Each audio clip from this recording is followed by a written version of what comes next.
Hello friends, मैं मुकम्मल अंसारी फिर से स्वागत करता हूं आप सभी का Aryan online classes YouTube channel में। फ्रेंड्स, आज की इस वीडियो में हम आप सभी को बताने वाले हैं कैसे 10वीं मैथ का अगला सेट, जिसमें हम लोग देखने वाले हैं मैथ का ऐसे इंपॉर्टेंट वीआई ऑब्जेक्टिव क्वेश्चन जो कि पिछले मैथ एग्जाम में बहुत बार पूछे गए हैं और आपके भी एग्जाम में पूछे जा सकते हैं। तो अगर आप इस मैट्रिक का एग्जाम देने वाले हैं तो वीडियो को शुरू से अंत तक देखना बिल्कुल ना भूलिएगा। तो चलिए फ्रेंड्स, बिना समय गवाए पहला क्वेश्चन का सॉल्यूशन देख लेते हैं। दोस्तों, पहला सवाल ये बोला गया है कि चक्रीय चतुर्भुज के चारों कोनों का योग कितना होता है। जैसा कि आप सभी को मालूम होगा कि वृत्त के अंदर एक चतुर्भुज की रचना की जाती है, इसे ही चक्रीय चतुर्भुज कहा जाता है। तो इसके ये जो चारों कोण होते हैं, चारों कोनों का योग कितना होता है, तो इसके लिए आपको 4 ऑप्शन दिए जा रहे हैं। दोस्तों, आप चाहते हैं कि 10वीं का सभी सेट का इंपॉर्टेंट ऑब्जेक्टिव के साथ सब्जेक्टिव क्वेश्चन का पीडीएफ फ्री में डाउनलोड करना, तो वीडियो डिस्क्रिप्शन बॉक्स में एक मोबाइल एप्लीकेशन का लिंक दे दिया गया है जिसका नाम है मैथ एंड मैजिक टिप्स। तो आप चाहे तो प्ले स्टोर में भी सर्च कर सकते हैं मैथ एंड मैजिक टिप्स, और वहाँ पे जो एप्लीकेशन आएगा उसे इंस्टॉल करके मैट्रिक एग्जाम की तैयारी काफ़ी बेहतर कर सकते हैं। साथ ही questionforexam.com वेबसाइट पे जाके ऑनलाइन क्विज खेल सकते हैं, ऑनलाइन टेस्ट दे सकते हैं और आप अपने तैयारी का लेवल स्वयं चेक कर सकते हैं। तो आइए फ्रेंड्स, अगला क्वेश्चन दिखा देते हैं। पहला ऑप्शन में दिया गया है 180 डिग्री, ऑप्शन बी में दिया गया है 540 डिग्री, और ऑप्शन सी में दिया गया है 360 डिग्री, और ऑप्शन डी में दिया गया है इनमें से सभी। तो दोस्तों, जैसा कि आप सभी को मालूम होगा कि हमारा वीडियो सीरीज का पहला क्वेश्चन का जवाब आप सभी को वीडियो के नीचे जाकर कमेंट बॉक्स में इसका सही जवाब लिखना होता है। तो क्वेश्चन नंबर 1 का क्या सही जवाब होगा, आप जल्दी से वीडियो के नीचे चले जाइए और कमेंट बॉक्स में इसका सही जवाब लिख सकते हैं।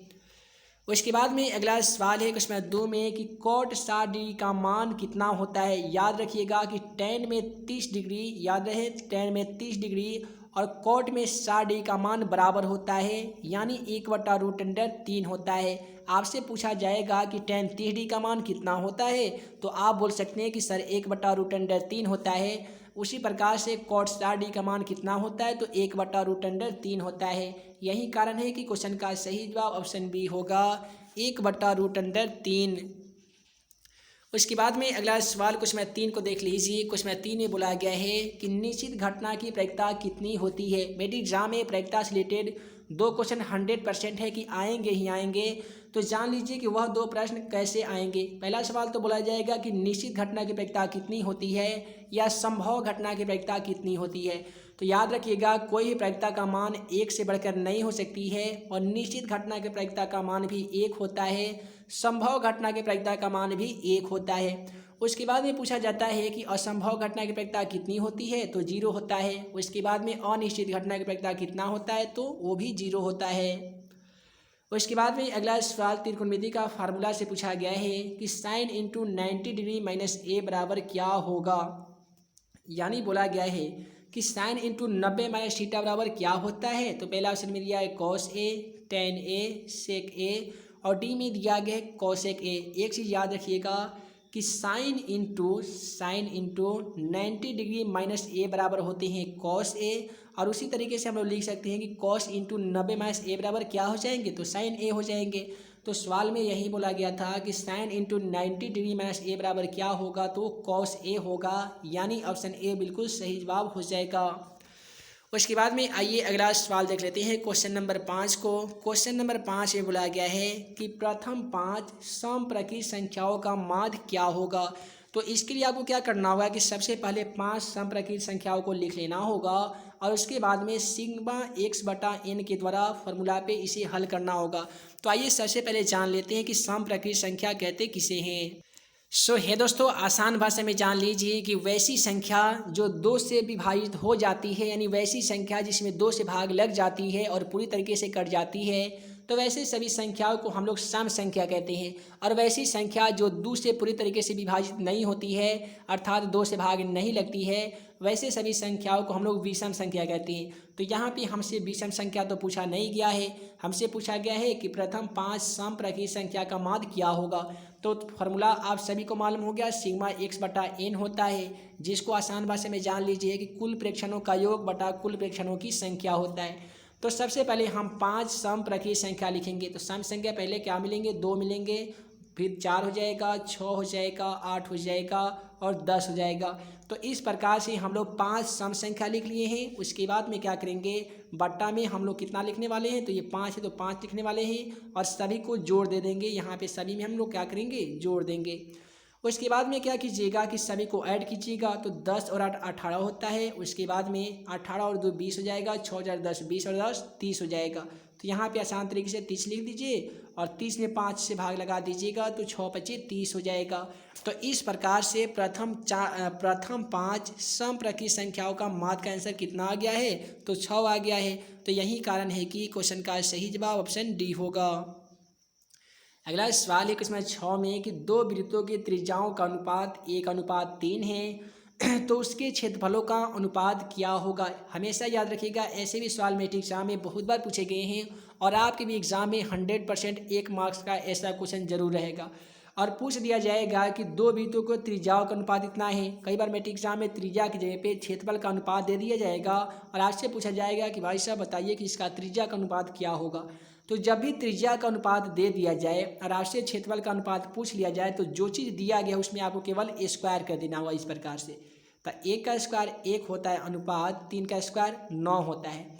तो जब भी त्रिज्या का अनुपात देगा तो क्षेत्रफल का अनुपात पूछेगा, तो आप स्क्वायर कर दीजिएगा, आपका क्वेश्चन का आंसर आ जाएगा। यहाँ पे देखेंगे तो ऑप्शन 1:9 ऑप्शन ए में दिया जा चुका है, अतः क्वेश्चन का बिल्कुल सही जवाब ऑप्शन ए होगा। उसके बाद में अगला सवाल आइए दिखा देते हैं क्वेश्चन 7 को। क्वेश्चन 7 ही मैट्रिक एग्जाम के दृष्टिकोण से काफ़ी ही इंपॉर्टेंट है। सवाल ध्यान से समझिएगा।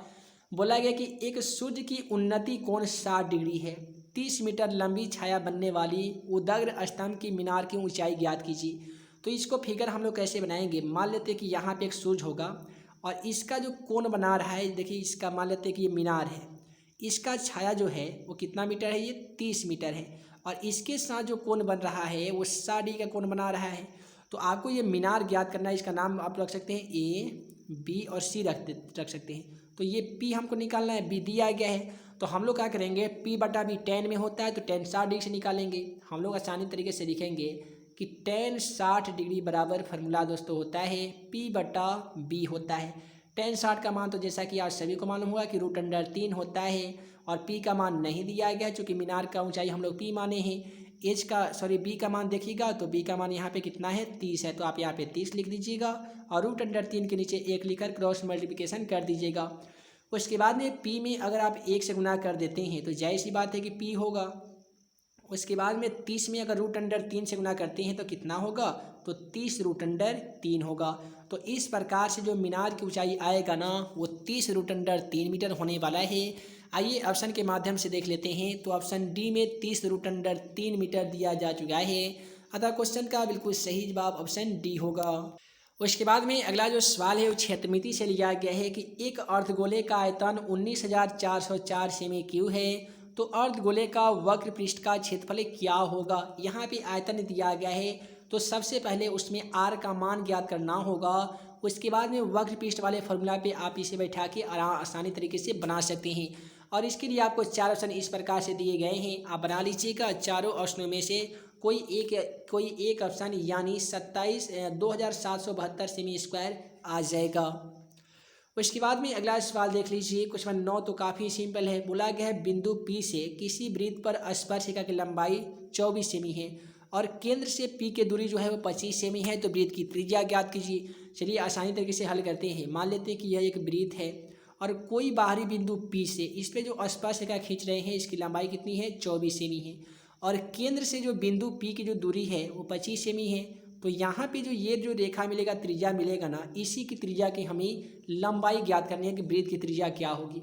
तो क्या कीजिएगा, इसका मान लेते हैं नाम ओ रख देते हैं, इसका पी ए रख देते हैं। तो हमको ज्ञात करना है ओ ए। तो आसान सा फार्मूला अपनाइएगा, लिख दीजिएगा ओ पी का स्क्वायर माइनस ए पी का स्क्वायर, यानी 25 का स्क्वायर माइनस 24 का स्क्वायर। जैसा कि आप सभी को मालूम होगा कि 25 का स्क्वायर कितना होता है, तो 625 होता है, माइनस 24 का स्क्वायर कितना होता है, तो 576 होता है। उसके बाद में क्या करना होगा कि 625 में से 576 को माइनस करना होगा। तो है दोस्तों 625 में से 576 को माइनस कीजिएगा ना तो ये 49 बचेगा और जैसा कि आप सभी को बता दें कि 49 का वर्गमूल 7 होता है, यही कारण है कि क्वेश्चन का सही जवाब 7 होगा। अतः क्वेश्चन का बिल्कुल सही जवाब 7 सेमी होगा, यानी ऑप्शन डी बिल्कुल सही जवाब हो जाएगा। उसके बाद में अगला सवाल देख लीजिए। क्वेश्चन 10 में बोला गया है कि -3, -3 किस पाद में होगा। आसान भाषा में जान लीजिए, इस प्रकार से कार्तीय तल होता है जिसमें दोनों प्लस वाले होते हैं। तो कोई भी बिंदु अगर दोनों प्लस में दिया गया हो तो समझ लीजिए कि ये प्रथम पाद या प्रथम चतुर्थांश में होगा। दोनों बिंदु अगर माइनस में दिया गया हो तो समझ लीजिए कि ये तृतीय पाद अर्थात तृतीय चतुर्थांश में होगा। कोई भी बिंदु पहले माइनस बाद में प्लस दिया गया हो तो समझ लीजिए कि द्वितीय पाद या द्वितीय चतुर्थांश में स्थित होगा। कोई भी बिंदु में पहले प्लस है बाद में माइनस है तो समझ लीजिए कि ये चतुर्थ पाद अर्थात चतुर्थीय चतुर्थांश में स्थित होगा। तो अगर आप क्वेश्चन नंबर 10 को देखेंगे तो -3, -3 देने के कारण देखिए दोनों में माइनस लगा हुआ है। तो दोनों में माइनस किस में होता है, तो तृतीय पाद में होता है ना। तो यही कारण है कि क्वेश्चन का सही जवाब ऑप्शन ए होगा, तृतीय पाद। उसके बाद में अगला सवाल है कि ax² + bx + c = 0 के मूल वास्तविक और समान होंगे यदि। तो एक चीज़ याद रखिएगा कि मूल समान होने के लिए d का जो मान है वो बड़ा होना चाहिए 0 से, जिसे हम लोग ऐसे भी लिख सकते हैं कि b² - 4ac बड़ा होगा 0 से। तब क्या होगा कि बहुपद का जो भी मूल दिया गया होगा ax² + bx + c = 0 के मूल वास्तविक एवं समान होंगे। उसके बाद में अगला सवाल है कि cosec × 90° - a बराबर क्या होगा। तो दोस्तों cosec × 90 - थीटा बराबर क्या होता है, तो वो sec थीटा होता है। तो क्वेश्चन का बिल्कुल सही जवाब sec थीटा हो जाएगा। उसके बाद में अगला सवाल अगर आप देखेंगे क्वेश्चन 13 को, तो बोला गया है कि 7, 8, 9, 7, 8, 9, 9, 3, 5, 4 का बहुलक क्या होगा। जैसा कि हम आप सभी को हमेशा बताते हैं, कोई भी ऐसा संख्या है जो आंकड़े में सबसे ज़्यादा बार आई हो वही संख्या बहुलक कहलाती है।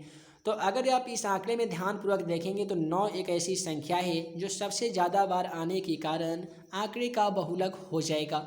तो यही कारण है कि क्वेश्चन 13 का सही जवाब हमारा 9 होगा। उसके बाद ये बोला गया है कि 17/25 का दशमलव प्रसार क्या होता है। जैसा कि आप सभी को मालूम होगा कि दशमलव प्रसार ज्ञात करने के लिए अंश और हर होता है। देखिए इसमें अंश होता है और होता है हर। तो अंश को हम लोग सेम टू सेम छोड़ देते हैं, यानी 17 को सेम टू सेम छोड़ देंगे और 25 का गुणनखंड करेंगे। तो कैसे करेंगे, 5 × 5 करेंगे, 5 या 25 होता है। एक चीज़ हमेशा याद रखना है कि किसी भी संख्या को दशमलव प्रसार शांत होने के लिए उसके गुणनखंड में 2n × 5n होना आवश्यक है। यानी किसी भी संख्या का गुणनखंड कर रहे हैं उसके गुणनखंड में 2 और 5 आ रहा है तो समझ लीजिए कि वो दशमलव प्रसार शांत होगा। नहीं आ रहा है तो अशांत होगा। और मान लेते हैं कि 2, 5 में दोनों में से कोई एक भी संख्या आ गया तो भी शांत होगा, और दोनों में से कोई संख्या आ भी गया और उसके साथ अन्य कोई संख्या आ गया तो वैसे स्थिति में दी गई संख्याओं का दशमलव प्रसार अशांत हो जाएगा। तो आइए हम आज सभी को अगला क्वेश्चन दिखा देते हैं। तो है दोस्तों अगला सवाल है कि दो संख्याओं का मौसा 25 है और लसा 50 है, तो इसका संख्याओं का गुणनफल क्या होगा। तो एक चीज़ याद रखिएगा कि जब भी संख्याओं का मौसा और लसा दे देगा तो जाहिर सी बात है आपसे गुणनफल पूछा जाएगा। तो गुणनफल के मतलब दोनों में गुना कर लीजिए। कैसे गुना कीजिएगा, तो 25 में 5 से गुना करके देख लीजिए तो 125 हो जाएगा। 1 जीरो आपने छोड़ा था तो 1 जीरो ले आकर बैठा दीजिए। तो आसान तरीके से 25 में 50 से गुना हो जाएगा और इस प्रकार से क्वेश्चन का सही जवाब 1250 आ जाएगा। आइए ऑप्शन के माध्यम से देख लेते हैं। तो ऑप्शन सी में 1250 दिया जा चुका है, अतः क्वेश्चन का सही जवाब ऑप्शन सी होगा। उसके बाद में अगला सवाल में है कि निम्नलिखित में से कौन सी परिमेय संख्या है। पहला उसमें दिया गया है √3/21। ये तो अपरिमेय संख्या है। सबसे पहले ये जान लीजिए कि परिमेय संख्या कौन से कंडीशन में, कौन सी स्थिति में परिमेय संख्या होती है, कौन सी स्थिति में अपरिमेय संख्या होती है। तो कोई भी ऐसा संख्या है जो रूट में हो और उसका वर्गमूल नहीं होता हो, ठीक है। अगर उससे वर्गमूल निकालते हो तो दशमलव में बहुत सारी लंबी चौड़ी संख्याएं आ जाती है। वैसे सभी संख्याओं को हम लोग अपरिमेय संख्या कहते हैं। और वैसी संख्या जिसे p/q के रूप में हम लोग लिख सकते हैं जहां q का मान 0 के मान के बराबर भी नहीं हो और कोई ऐसी संख्या जो रूट में हो उसका वर्गमूल भी होता हो, वैसे सभी स्थिति में परिमेय संख्या होती है। तो पहला ऑप्शन को देखिएगा तो इसका वर्गमूल नहीं होने के कारण अपरिमेय संख्या है। 16 को देख लीजिए तो 16 का तो वर्गमूल 4 होता है लेकिन 32 का नहीं होता है तो अपरिमेय संख्या है। 81 का होता है बट 91 का नहीं होता है तो अपरिमेय संख्या है। ऑप्शन डी को देखेंगे तो 49 का वर्गमूल कितना होता है, तो 7 से 49 7 होता है। 64 का वर्गमूल 8 होता है। तो यही कारण है कि क्वेश्चन का सही जवाब ऑप्शन डी होगा, √49/64। उसके बाद में अगला सवाल क्वेश्चन नंबर 4 में है कि किसी त्रिभुज ABC में कोण A बराबर 90 डिग्री है, BC बराबर 13 सेमी है, AB बराबर 12 सेमी है, तो निम्नलिखित में से कौन सा मान सत्य होगा। ऐसा कीजिए, सबसे पहले आपको फिगर इस प्रकार से बना लेना होगा। जो चीज़ समकोण है वो आपको यहाँ पे लिखना होगा। समकोण कोण A है, तो ऐसा कीजिए, जब हम लोग A से A माने तो इसको B मान लेते हैं, इसको C मान लेते हैं। तो यहाँ पे BC का जो मान है ये वाला, ये 13 सेमी है। AB का मान कितना है, तो 12 सेमी है। तो यहाँ पे AC का मान नहीं दिया गया है, तो हम लोग AC कैसे ज्ञात करेंगे। AC अर्थात B का मान ज्ञात करने के लिए आसान सा त्रिकोणमिति में फॉर्मूला बताया जाता है, √h² - p² होता है, यानी 13 का स्क्वायर - 12 का स्क्वायर। तो जैसा कि मालूम होगा 13 का स्क्वायर 169 होता है, 13 13 169। 12 का स्क्वायर 12 में 12 से गुणा करने पे 144 प्राप्त होता है। 169 में से 144 को माइनस कीजिएगा तो ये 25 बचेगा, और 25 का वर्गमूल कितना होता है, तो 5 होता है। तो यही कारण है कि क्वेश्चन का सही जवाब ऑप्शन सी होगा, 5 सेमी। उसके बाद में अगला सवाल है क्वेश्चन 5 में कि समांतर श्रेणी 11 -11, -8, -5 डॉट डॉट का धनात्मक पद निम्नलिखित में से कौन सा होगा। यहाँ पे प्रथम धनात्मक पद पूछा गया है कि आखिर ये जितने भी पद दिया गया है प्रथम धनात्मक पद इनमें से कौन सा होगा।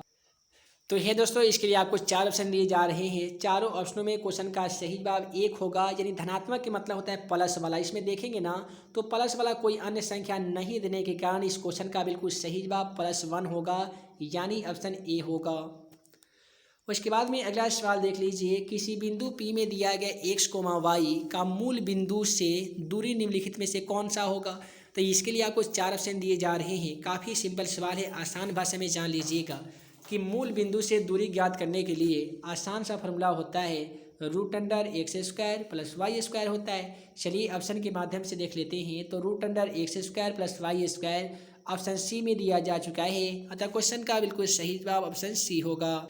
उसके बाद में अगला सवाल है कि त्रिभुज का गुरुत्व केंद्र उसकी माध्यिका को निम्नलिखित में से किस अनुपात में विभाजित की जाती है। आसान भाषा में याद रखिएगा कि त्रिभुज का गुरुत्व केंद्र और उसकी माध्यिका को कौन से अनुपात में विभाजित करेंगे। तो क्वेश्चन का सही जवाब ऑप्शन ख होगा, अर्थात ऑप्शन बी होगा। उसे हम लोग 2:1 में विभाजित करते हैं।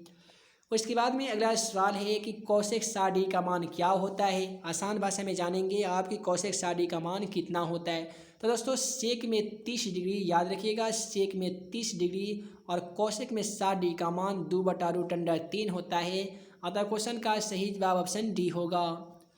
उसके बाद में है क्वेश्चन नंबर 9 में कि cosec square theta minus cot square theta का मान इनमें से क्या होगा। काफ़ी सिंपल सवाल है क्वेश्चन नंबर 9। तो cosec square theta minus cot square theta का मान 1 होता है।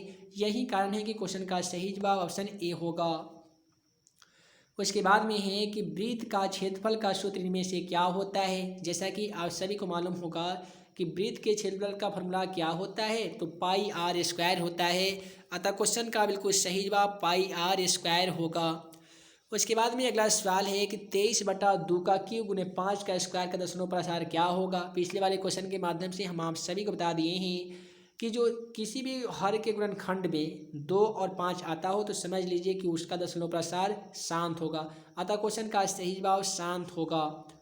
अगला सवाल है द्विघात समीकरण ax² + bx + c = 0 के मूलों का गुणनफल क्या होता है। तो मूलों का गुणनफल का फॉर्मूला c/a होता है, अतः क्वेश्चन का सही जवाब c/a होगा। और यहीं पे गुणनफल के जगह पे योगफल पूछ लिया जाता तो वैसी स्थिति में -b/a होता।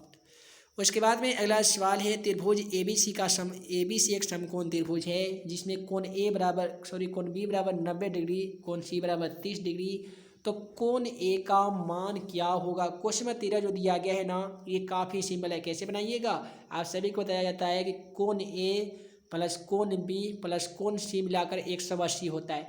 तो जब 2 कोण दिया गया, कोण B और कोण C दिया गया 90 और 30, 9 और 3 12 यानी 120 होता है। ठीक है, अब इसमें आपको ये दिमाग लगाना होगा कि कितने डिग्री ऐड करेंगे कि इसका जो योग होगा वो 180 डिग्री के बराबर हो जाएगा। तो ऐसा कीजिए, इसमें 60 डिग्री ऐड कीजिए तो 180 हो जाएगा, यानी कोण ए का जो मान होगा वो 60 डिग्री होगा। तो हे दोस्तों, वीडियो लंबी ना हो जिस कारण मैं इस वीडियो को यहीं पेंट करता हूँ। उम्मीद है कि आज का यह वीडियो आप सभी को पसंद आया हो। पसंद आया हो तो वीडियो को लाइक करें, अपने दोस्तों के साथ शेयर करें। ऐसे ही नए नए वीडियो पाने के लिए आप हमारे YouTube channel math in magic tips को सब्सक्राइब करना बिल्कुल ना भूलिएगा। जितने भी स्टूडेंट अभी तक मेरा मोबाइल एप्लीकेशन को इंस्टॉल नहीं किए हैं तो वीडियो डिस्क्रिप्शन बॉक्स में दिए गए लिंक को क्लिक करके मोबाइल एप्लीकेशन को इंस्टॉल कर सकते हैं। साथ ही questionforexam.com वेबसाइट पे जाके सभी स्टेट का इंपॉर्टेंट ऑब्जेक्टिव के साथ 70 क्वेश्चन का क्विज खेल सकते हैं। वहाँ पे जाके ऑनलाइन टेस्ट दे सकते हैं और वो आप अपने तैयारी का लेवल स्वयं चेक कर सकते हैं। तो है दोस्तों, मैं मुकीम अंसारी जल्द मिलूंगा अगले वीडियो में नए भी क्वेश्चन के साथ। तब तक के लिए वीडियो देखने के लिए बहुत बहुत धन्यवाद।